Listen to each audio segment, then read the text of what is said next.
If you've ever been to a grocery store in the last year or so and decided to peruse the egg section as one does, you probably noticed one of two things. The first being eggs being triple the price as they were a year ago, or shelves stocked with absolutely nothing because eggs are being treated like flat screen TVs on Black Friday.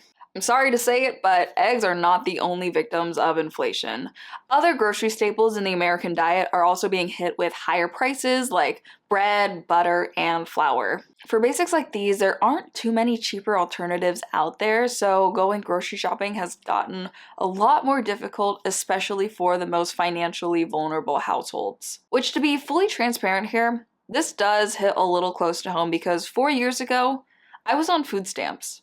And words can't describe how grateful I was to be on that government assistance program during that time in my life. But before I knew I qualified for food stamps, I was living off of $35 a week on groceries. $35 is not a lot of money to be spending on groceries because the average person spends around $59 to $91 on groceries on a weekly basis. Because of this budget, I had no choice but to learn how to cook and get super creative with ingredients. However, ever since moving to Seattle, my financial situation has changed a bit, and I would generally spend around $60 to $70 on groceries on a weekly basis, which is definitely more comfortable than how I lived before, even in a high cost of living city where groceries tend to err on the more pricey side. But in all honesty, I would happily make that trade-off to live in a more expensive city if it meant I could walk, bike, or bus to my favorite grocery stores. But I was thinking, it's time. Time for me to see if $35 is still enough money to cover a week's worth of groceries in a high cost of living city,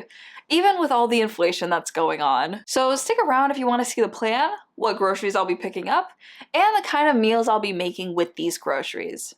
You know the drill. My name is Rin, and let's dive right in.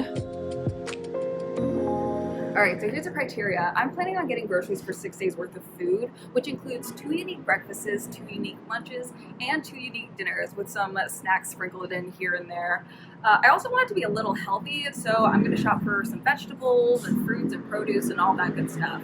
So the first place that came to mind was Trader Joe's. And I went with Trader Joe's because the prices are consistent, the inventory is consistent, so it's pretty easy to recreate what I'm going to be making this week. Plus, the vibes are immaculate and the people are so nice, so let's get it there.